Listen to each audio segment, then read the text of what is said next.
I'm Mike Vardy. Meal planning is important because it prevents us from being a disappointed wreck when dinner time comes around and we have no clue what to make, or even if we have the ingredients to make the meal. It's a time and a money saver, but most importantly, it frees up valuable brain space. Creating a meal plan prepares us for the week to come and gives us peace of mind that we're organized and can feed ourselves and our family. That's why I do it, and that's why Plan to Eat helps me do it. Your subscription includes access to the Plan to Eat website and fully featured mobile apps on iOS and Android.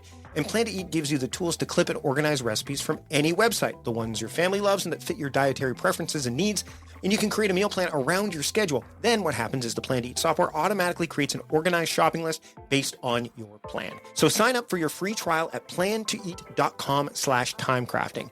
That's plantoeat.com/timecrafting.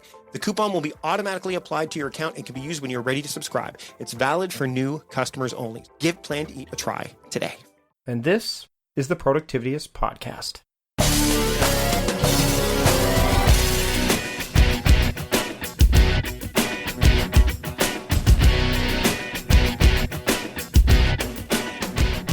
Welcome to the Productivityist Podcast. I am your host, Mike Vardy, and this week we've got a very special guest with us. All of our guests are very special, but this time I get to talk to another productivity strategist. She's the productivity specialist. It's Amber De La Garza.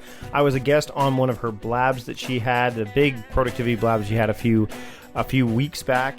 And she's got a special webinar lined up for all of you listening this week. In fact, so special that we're actually pushing this episode a whole day earlier than we would. Normally we do this on a Friday, but this is coming out on a Thursday just so that you can take advantage of her special offer. So stay tuned till the end of the show to figure out where you can sign up and get access to this webinar she's putting on just for you, listeners of the Productivityist Podcast. I'm not going to spend any more time talking about who Amber is. We're going to talk about that during the show. So let's jump right into it. Here is my discussion, my conversation, my tete-a-tete with Amber De La Garza, the productivity specialist, here on the Productivityist Podcast. I have with me Amber De La Garza. Amber, thanks so much for joining me. You're from amberdelagarza.com, really. It's not that difficult to find you, right? You're pretty easy to find on the internet. I am, just my name. Now, you are the productivity specialist, which is good because I'm the productivityist. I just cut the special part right out of my name, and I've actually gone to Scribd. So you help business owners and entrepreneurs, and you work with them to transform like the way that they work. So we're kindred spirits here, you and I, when it comes to this kind of stuff. I think we are very much passionate about the same things. Absolutely. We just had a couple weeks back, we did a blab together, a productivity blab where you had a bunch of people on. You had people like Eric Fisher on, friend of the show, Zachary Sexton from Asian Efficiency, Brooks Duncan, a slew of other people. And what was before we dive into the meat of what we want to talk about today, like what was your impetus to put together that party, to put together that blab? Because I mean, blab, I do a weekly or fairly weekly blab with Steve Dotto and Eric Fisher, the aforementioned Eric Fisher, like it's a productivity power panel kind of thing. And blabs are pretty hot commodity. In fact, as we're recording this, they just bought PodClear not too long ago, which is a service that I saw at Podcast Movement. So blab seems to be a big player. What was the whole impetus behind you doing a blab and bringing so many people on board? Well, I wanted to bring together to give some great value to the community of people that love productivity or want productivity in their lives, right? And I don't believe I have the answers, and I love collaborating with other people. As a business owner and entrepreneur, it gets lonely out there sometimes. And for myself, it's the same thing. And so I wanted to surround myself with people that are passionate about the same thing I am and are about serving the same people that I'm serving. So that was the one reason. And the second reason is because I was way behind the game on Twitter. I was like the last person to play on Twitter. Mm-hmm. And when I heard about Blab, I was like, oh my gosh, this is going to be huge. It's so much about community. It's about sharing. It's about knowledge. I'm like, I'm not going to miss the boat on this one. So I wanted to get up and get going on it as soon as possible so that I could use it as a platform to connect with other people, not only my peers, but, the audience as well. Well, and it gives you a chance to not only, talk to your peers and the community, but they all get to talk together. So it's like a big, it's like basically going to an event, and you're based in Las Vegas where there are a lot of events and a lot of networking that goes on. It gives you this, kind of this cocktail party that everybody can attend and share their own thoughts and ask questions and all that stuff. Yes, absolutely. So what we did was we made it into a you called it, productivity power hour party. And so everyone went on and shared, 4 to 5 minutes of their best productivity tip. And we kept it fast paced so that everyone could share their personality, a little tip. And when the people that were watching, they were able to get something about paper management, electronic management, maybe about an app. It didn't matter. It was from all different aspects of productivity. And that's what I really wanted for everyone. So yeah, well, it was great. That was awesome. Now let's talk a little bit about you and what you do, and maybe some of the similarities that you and I kind of have. Because when I was reading through some of your stuff, this may sound right off the gun like this does not sound like you at all, Mike Vardy. But why you don't want to improve your productivity? That's one of your blog posts, and I'm like, okay, I think I know where she's going with this. But, right. But again, with that whole idea, there are so many people out there, and I mean, we'll speak to who we've worked with, both, not just in one-to-one, because you do one-to-one consultations as well, right? Yes, I do. Right. So when you're working with groups, and I know you've probably come across groups, I know I have, where I've worked with a group of people, and there's just one person, maybe a couple, but there's one in the crowd who's just like shaking their head. They're like, no, what you're saying, I'm not reading. It's not gonna. It's sure you think you know what my life is like, but you don't. Can you talk a little bit about that whole idea of this question of, do you even want to improve your productivity, and where you were going with that blog post? Of course, I'm going to share it in the show notes, but I'd love to hear it from you as well. Yeah, absolutely. So it's kind of, as a business owner and getting going in productivity, I realized that while I am super passionate about it and it's a common word in my vocabulary, it's not for everyone, and everyone doesn't get up and they're super excited about it. And so I took a twist on it because I just realized that, well, let's ask the question, do you even want to be productive? And then that kind of went into the question of, well, what is productivity and why would I want to be? I believe that if anyone wants to achieve their goals faster, with less stress, they want to be productive. They just might not be calling it productivity. And so I just go into those details of just trying to identify, like, not only that, but where they can be productive and how it would affect their business and the growth of their business, right? And so if you wake up, like when you wake up, you're like probably focused all about being productive. I know I am. And what's amazing is that maybe like yourself, my clients hold me accountable to being productive. Mm-hmm.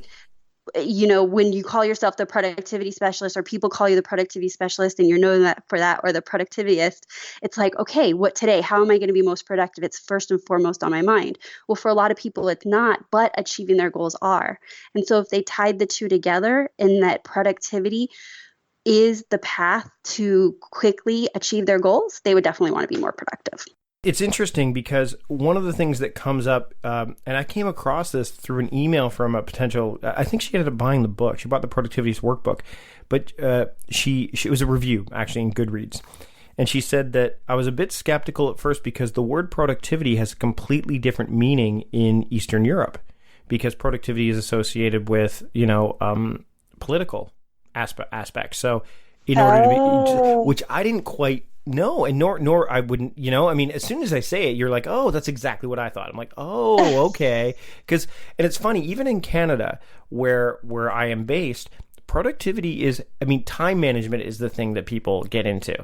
But productivity is so much more than time management, because as you know, time management is one of those things where you can only have so much control over it. It moves on whether you want it to or not. Productivity is how you deal with all of that, with all of the moving parts, and how you move with those moving parts, right? So right. It's interesting when and I really like this post because you're right. So many people, what they do is they connect productivity to more, right? But they don't connect it to more of the good stuff. It's just more work. And right. and I don't. How do you break people from thinking that? Because everyone's going to be a little bit different, obviously. I've had people that, I've said this is one way to look at it, and obviously everyone has their own variation of how they do that. But how do you, when somebody says, well, this just sounds like it's more work. How do you break that belief that it's more work to be more productive? Okay, that's a great question. So for me, I actually teach this. So productivity is investing your best time into your best activities. And I came up with that definition. And I think most productivity experts or specialists, they have their own spin or definition of what productivity is. Because if you look up the definition of productivity, it's very sterile, right? In the dictionary. So we've all had to kind of identify, well, what does that mean? How do we translate it to something that means something to our clients? And for me, it's not about doing more work. It's about doing focused work. And when you're investing your best time into your best activities, it's usually the things that you're most passionate about. So when you're a business owner, you got into business because you were passionate about something, whether it was art or cutting hair or being a speaker, a real estate agent, an insurance broker. Something drew you to that business, right? And that you were passionate about. But then you put your business hat on, and next thing you know, you're hiring, you're HR, you're a bookkeeper, you're all of these different hats, and then the passion for your business burns out. And so when you're consistently investing your best time into your best activities, I believe those best activities are defined on where you can make the biggest contribution to your business and have the biggest impact. And generally, that goes hand in hand with where you're passionate at. So that goes hand in hand with where you're most passionate at. And so you're going to reap the biggest results and the biggest success in your business and achieving your goals. And this doesn't just have to be for business owners or entrepreneurs. It could be for your personal life. For me, my investing my best time into my best activities for my personal life is different. It's definitely investing in quality fun time with my 5-year-old son or, quality time with my husband. So I've got that defined best activity in each area of my life, not just business, but in my personal relationships and life as well. And see, the thing that's actually what I was going to get to, I was going to say, but people don't realize that this kind of framework, this kind of mindset doesn't have to apply just to business or to the professional world.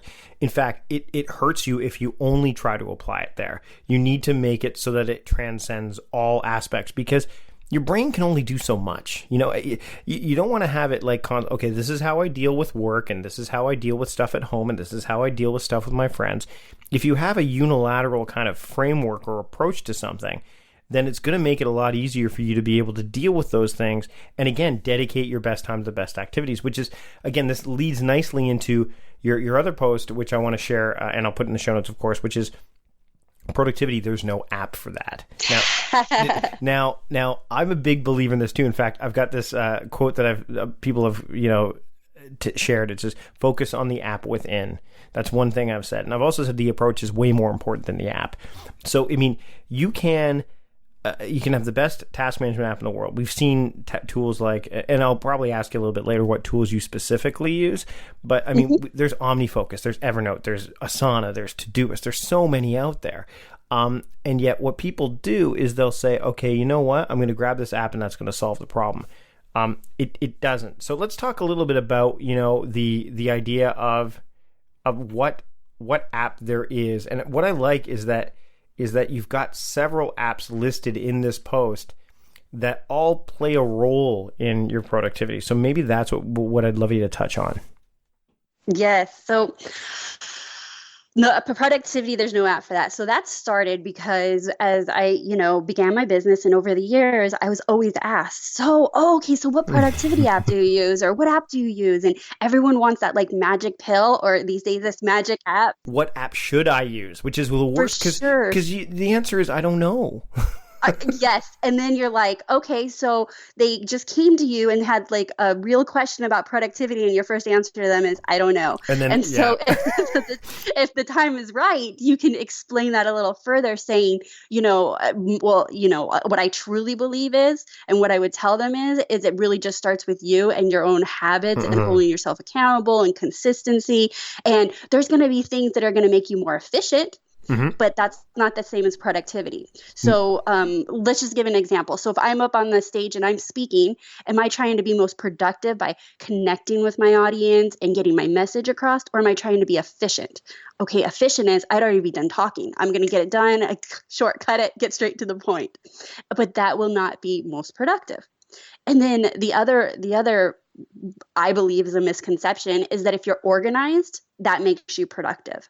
And I do not believe that to be true. I know some very productive people that have messy desks, and they get the right things done. They are able to accomplish their goals and move forward. Now, the messy desk thing, that's not for everybody. For me, I cannot function in a messy environment. Oh, I hear you. But I can't either.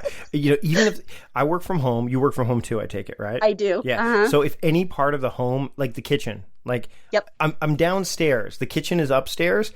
When I go start my day after I do my morning routine, if the kid, like this morning, I saw there was a couple dishes, I washed them. I had to. And it's because then when I came upstairs for lunch, they were already done. So because you forget, you're in this state of flow. You come upstairs and you're like, oh man, the dishes. So I need to, and same with my office. My office is it's probably the neatest place in the whole house. Everything has what is that saying? A place for everything and everything in its place, right? Absolutely. So yeah, no, I hear you on that. So keep going. Sorry. Yeah, no, don't worry. So that is how my brain functions. But then that takes you to, well, how does someone else's mind function? How does their personality influence how they're most productive? And I believe that personality plays a big key role on your most productive zone, like whether it's your environment, it's the people you're around. That some people are most productive in a noisy environment. I'll give you an example. I came back from the corporate world. When I started my company, I had been in corporate. And so I start my own business. I'm working from home. I've got my whole office set up, and I can hear everything. The cars driving by, the mailman. I mean, I swear I could probably hear like every bird outside my window. Everything was distracting me.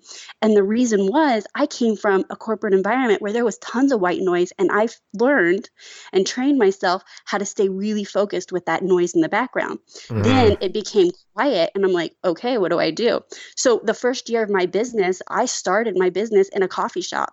Literally, I would go to the coffee shop almost every day and work in the corner because I was able to get in my zone because of all the white noise and the people moving, because it was what I had been used to. Right. And so what I have just realized is that, well, if that worked for me, and that's not really common because everyone says, get rid of all the distractions, work in a quiet zone. Well, what are you doing to the people that doesn't work for? You're telling them that, how they are unique and honoring who they are isn't right. And that's not me. So when I work with my clients, I'm really about, okay, let's find out who you are. Let's find out what makes you work best, And so, Mike, if I was working with you and I found out that you were really needed a neat and organized space, part of your routine would be exactly what you do. Organize your space. Start with a clean slate in the morning, because those are distractions to you. Whereas someone else, a completely clean desk, has the opposite effect on them. Now, I don't quite understand it, but I don't need to. That's not my personality. What I need to know is that we need to find that right way for them to be most productive and get done what matters most to them. And I think this really lends itself nicely into the whole idea of apps, because, I mean, I'll give you an example from my state is I've been dealing with clients who love Pocket, the read it later. And I know you mentioned Pocket. I've been an Instapaper user forever. And, the pull of and the allure of the new app is always, it's alluring. That's why it's called Allure. So I looked at it, I'm like, oh, this looks really good. And look, Pocket makes it easy for me to import my Instapaper stuff. And so I'll look at it and give it a try. I did it for one day, just one. And then I went on my iPhone and I was saving, and everything was set up for Instapaper. So I kept populating Instapaper, and I realized that motor, that motor skill, that automation that I had set in place, the human automation of me knowing that Instapaper, I'm like, so I had a choice. And this is the thing that people get stuck on, is the choice. Is, do I keep going down this path, which is going to be harder to go down? Is it necessary to take that path?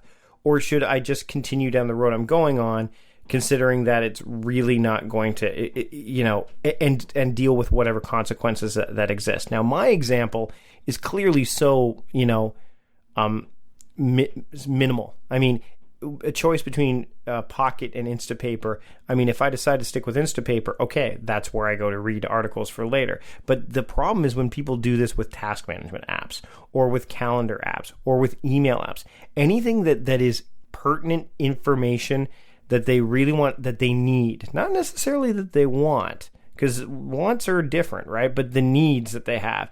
And this is tricky. So how do you how do you keep people when they are, testing the waters, or they are tempted to test the waters between maybe not just a new app, but even a new approach? Say, oh, I've been reading up on GTD and I should try that. How do you deal with that when you're talking to people, either in a group environment or in a one-to-one setting? How do you keep them from or how do you guide them through the process of the pull if you in fact want them to go down that path? Right. Well, ironically, sometimes playing with apps is a form of procrastination. Like they have a ton of things to do. Their list is forever long, and yet they're worried about what app they're going to use to organize their task list. And so I find out, well, is that the case, or is your task app really not working for you? And if it's not working for you, what part of it is not working for you? And what do you need out of your task app? Trying to answer those questions ahead of time before just investing in another app, uploading, playing with it, because there's more than just the money of the app, but it's the time invested, right? And it's the whole, what you were just saying, like your whole workflow gets interrupted and your setup takes a while. And so while there's times that it's absolutely essential, like if you have no app at all and you have no system at all, I would really look at what's not working and are you sure this other program is going to fix that part? And I've played with the idea of like, okay, well, if there's no perfect app out there, and there's not, and the reason why there's no perfect app is because everybody's different. So what I think is amazing for me is not right for everybody else, right? And so if I went out and made an app today, it would be perfect for me, but that would be an expensive investment in my own app for me, because it's not going to be absolutely perfect for every single other person out there. Yeah, exactly. And then you've got this one app with a very, very, very niche market. Exactly. And so I just try to share with them that, the being in limbo of which app to use is really the worst place to be. Pick one, use it, see if you like it. And if you don't, now you know what you like or don't like. It's, I feel like they spend as much time on deciding what apps to use for productivity as buying a car or a house sometimes. And it really doesn't need to be that huge of a decision, right? Because it's not going to fix everything. They can have an app that works perfect for them, but if they're not using it consistently, it's not going to work.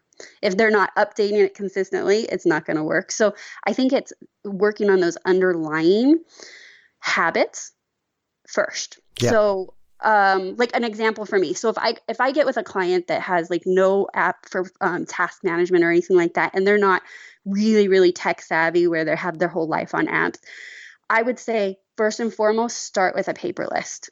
Like really seriously, carry a notebook around and start with a paper list, because it's about the habit of continually getting out of your head and onto paper, or out of your head and onto an app. And then once you figure out your flow and how you work best, then you can find an app that will match that need. And so I kind of like to keep it simple up front, because somebody's usually learning a new behavior and habit. And then it's like, oh, and a new app or a new program. And so that's how I generally approach it with somebody that's newer on the whole app game. Well, and the other thing you got to keep in mind is some people's acumen with technology is going to be varying, right? Like that's why I rarely teach like how to use Todoist or OmniFocus in a setting. I was like, here's why you might want to use it, because the how-tos only happen when they've made the choice. Right. But yes. Which now I'm going to ask you, which one do you use? So and what's interesting is I think I heard you say you didn't really like this, but I use Microsoft Outlook as your task management application. I do. Wow. And I think I was listening to one of your podcasts, and I remember you saying that, and I was like, oh my gosh, he's going to think that's hilarious when I tell him. And let me tell you why. We're going to have like a little debate here, right? Okay. All right. So for me, okay, so I was obviously familiar with Outlook from the corporate world, but for me, I needed something that integrated my email, my calendar, and my task all in one application. And I didn't want to deal with a task app, an email management program, and then a calendar program. And I didn't want to worry about them all talking to each other. Mm-hmm. So it's literally called Tasks on my phone that does exchange tasks. So I can add it to my phone. But what I love about Outlook is you can literally with one click take an email and create it into a task. And I don't have to rewrite it, and I don't have to do a subject line, and I'm transferring it out of my inbox and onto my task management and worry about it when I decided to worry about it, or respond to it when I'm going to worry about it. Because I find that a lot of my incoming tasks come from emails. Yeah. And so I like that I can just, with one click, get them over to my task, the task part of it, and then it goes into my calendar. And the other part that I love is that I can schedule my tasks around my calendar, my meetings, my appointments, what's most important, and gets put on my calendar. Because you're able to view your tasks at the lower third of your calendar. So I can say, okay, I want to do this, after I've looked at my calendar and said, you know what, I have a big meeting day that day. I only have 2 hours of, task time to do. Or maybe it's a Wednesday and it's my, in office day, and then I will load up the certain tasks on that day. So for me, it was all integrated, and I didn't need to worry about 3 different programs and how they all integrated. And most importantly, capturing all of my to-dos from my email into my task management. Okay, so now I've got my rebuttal. Oh, good.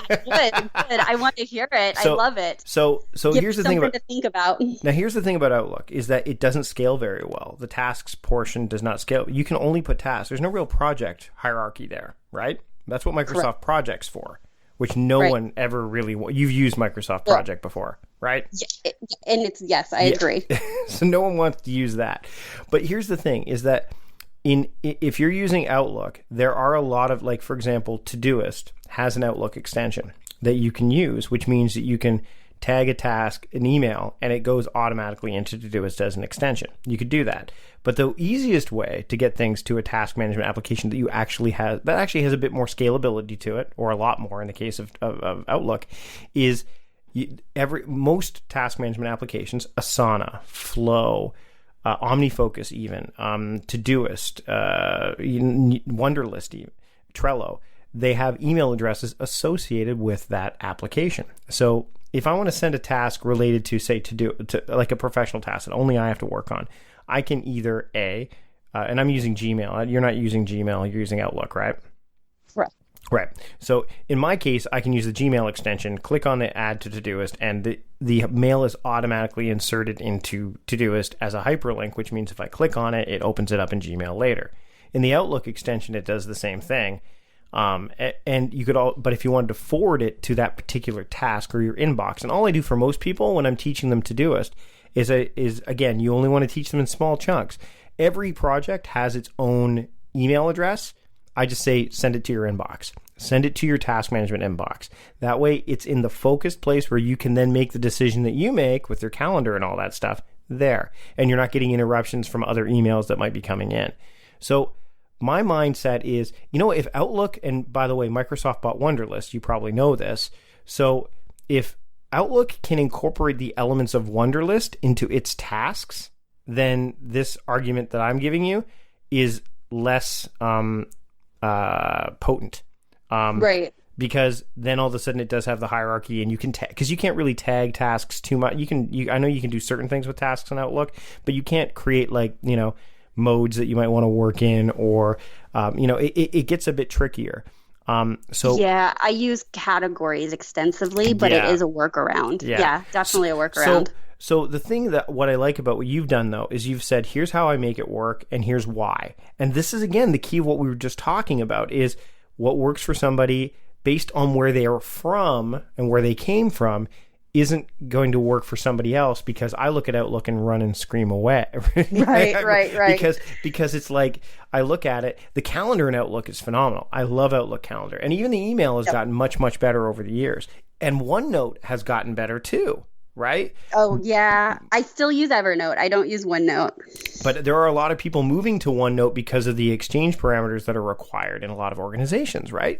Mm-hmm. So for me, I'm exploring OneNote because OneNote makes sense. And Microsoft finally looked at what they had and said, oh, wait a minute, Evernote's making some. We've had this thing for a really long time that we haven't really touched. We should probably do something with it. But the tasks is sorely lacking. So I think if you're in your case, this is going to be different for everybody. If you've got a multitude of projects and you want to make, I have the clients I work with that have like hundreds of items on their to-do list. And if it was just because that's really how the categories can get out of control, right? So that's what I recommend to clients is if they're using Outlook and they're using Todoist, let's say, or they're using is get the extension or just forward the email there. Yes, the pain point for some people is it's a different inbox. It means I have to check 2 inboxes. But guess what? That second inbox is your inbox. Nobody else is sending you anything there. So your brain knows, hey, guess what? Everything that's come here is from me, which means it's my stuff, which means it's my agenda. Because the worst thing about email in my mind is that not only how we use it, but whenever you start your day in email or whenever you spend too much time in email, you wind up working to other people's agendas instead of your own. Right. That's great rebuttal. I love it. So I'm definitely going to take a look at the Todoist. But I think this is a great example for the people that are listening, is that we've got 2 very productive people using 2 different systems, and it works for each of us. Absolutely. And so instead of getting caught up on, Microsoft versus this or that, it's like, you know what? I figured out a way that made it work. Now, however, I am not opposed to looking at your other way, because if it's more efficient, then it means more time to me, and I'm done. I'm sold, because right, that's what's most important. Well, and the kicker is again, now this is the maturation of the space, right? Because there's so many more tools out there, but also not just maturation of the space, but maturation of the people that are specializing in the space. Is that you're a specialist. I mean, it's funny. You're enthusiastic about it. That's kind of the path I took. I was an enthusiast, then I became a specialist. Now I'm a strategist, and I think you're probably there too. Because I mean, you're teaching people how to work with what they have, and you're teaching them strategies, right? Right. So, and I came to that conclusion only this year when I was watching Tony Robbins talk to Marie Forleo on an interview. And I love her. Yeah, and he said I love both of them. They're great. Yeah, great. And he said, I'm a life strategist, and I'm like, that's what I've gone from, because a specialist generally says, here are all the tools, let me teach you how to use them. Strategist to me is I've looked at all the tools, looked at all the approaches, all that stuff. Here's something that you might want to try. Ooh, and a lot of stuff is the stuff that I've done that, so I've got the Now Your method that I teach people now, and you have your own. I mean, I've looked at obviously, we're looking at what you've got, and you're teaching people your own methodology as well. You talk about the zones, and I mean, and like you said earlier, everyone talks about these things in a different way, but often we mean the same things. And the cool thing about the internet is that we can all say the same thing differently, and no one is going to be suffering from client work or audience, because everyone, like you said, is different. The audience is going to resonate with different people and with different ideas. So what I wanted to kind of get to with this is that the apps are cool, and they're getting better and better and better all the time. But if you don't go in with a proper approach and framework, and the frameworks have to be human, they have to be innate, they have to be yours. You have to put the personal back in productivity. If you don't have that in place, then that's a non-starter. And the fact that you and I can have a conversation, and not just you and I, but I mean, obviously we talked, during the Blab, that, this kind of thing was happening there too, right? So I think the key is that the space has gotten so mature, that we can say, hey, you know what? That's a great workflow, and here's how you might want to tweak it. Or that's a great workflow, keep going. Here's something else you might want to try that's outside of that workflow. Or you know what? Have at her. You're doing a great job. And same thing with my side. So it's really, really cool. And that's why I love this stuff, because there's no wrong way to do the thing, because it's your thing. The only wrong way is to not do your thing. Right. I agree. I agree. So it's about getting to know ourselves and how we are most productive. Yeah, I have this little black thing I bought at the Ottawa airport, and it says awareness on it. It's like a monolith, like out of the 2001 movie, and it just says awareness on it. And I honestly believe that awareness is the first step to productivity, is being self-aware. Gary Vaynerchuk talks about self-awareness too. If people were more and the problem, and let's dive into this a little bit, is what I think happens too is that people get caught in organizations or in corporate culture where the ability to be self-aware is devalued, so therefore they have to work in a different manner that doesn't suit them best, right? Totally agree. Mm-hmm. So how do you help people when they come into that situation? Because I know with the Now Your method, what I talk about is I try to teach people to work by modes, because mode-based work, I think, is far more effective than project-based work, because projects, yes, for corporate culture and for big business is very objective. Like, here is what we need to do and here's how we get there. Whereas mode-based work is very subjective, and it says, you know what? Let's take a look at this is what the objective is, but what way should I use to get, like, what's my best path to get there? Like, how, instead of jumping all over the place, which is what happens when you're working on a project. If you work by mode, you could say, okay, I'm going to make 20 phone calls right now or record 15 podcasts. And that means that I'm moving like 15 projects forward instead of just one. So tell me how you help people when they're stuck in this kind of quagmire of, I'm trying to be personal with my productivity. I'm trying to, use my own personality, my own approach, but it's just not jiving with what's being expected of me or what's being, kind of ordered in the work environment I'm in. Yeah. Okay. Well, first of all, I see that a lot in the corporate culture, right? Because they, just like what you said, that there is a certain culture about productivity. If a manager or the owner walked by and you were reorganizing your desk every day, they would be like, not every day, but setting it, straightening it out, ready to start your day. They'd be like, that person has not enough time. I mean, not enough work. They need more work. Right. Mm-hmm. And sometimes they'll walk by someone that has a completely desk, and the culture is like, oh, they're so overwhelmed. They're working so hard. And that's the perception or the culture that was built into that kind of corporate environment. And I just hate that for them. But what I love for business owners and entrepreneurs is they are in charge of their destiny. They are in charge of their work environment. They are in charge of making the decisions to change all that to mirror how they're most productive to work. It just takes that, what, like you said, for them to be aware or even know that. And I think it starts with not shoulding themselves. And I'm saying should. Like, I know you said. Okay, I just want to make sure. Some people are like, "What she said?" Oh, great! Now I got to put a bleep on this episode now. So I should be working this way, and I should be doing that, and I should be. And the truth is that negative energy is actually what's stopping them from being most productive. Mm-hmm. I had a client. His name is Avi, and he is a real estate agent here in Las Vegas, and he's a very successful real estate agent. And his most productive, his joy or his most productive comes from being face to face with his clients, lunch meetings, coffee shops, networking. And everyone in the business was saying, that's not sustainable. That's not going to work. You need to do, cold calling, and you need to do prospecting, and you need to do mailers, because that's what is standard in that industry. And he kept kind of beating his head against the wall and feeling guilty and not, being proactive about making lunch appointments and coffee appointments, because he was trying to go down a path that did not resonate with him and was not his most productive zone, like where he was most productive. And so as I worked with him over time, I said, you know what? You need to honor that. And how can we leverage that? How can we make a system and a process about you being very purposeful with your lunch appointments and your coffee appointments with clients and past clients? And if we did that and, took that time where you were maybe productive a couple hours a week to 8 hours a week, how would that change your business? And so that's how I worked with him, was saying, let's look at what is your most productive activity. How can we create an environment, which was all kinds of things. It was hiring another assistant. It was setting up systems. It was automating. It was delegating. It was taking things off of his list so that we could capture 8 hours, a week for him to do his most productive activity. And so how I go about it is working with business owners and entrepreneurs that are really ready to transform and change the way they work so that they can be most productive and achieve their goals. And I do that by honoring who they are and how they're most productive.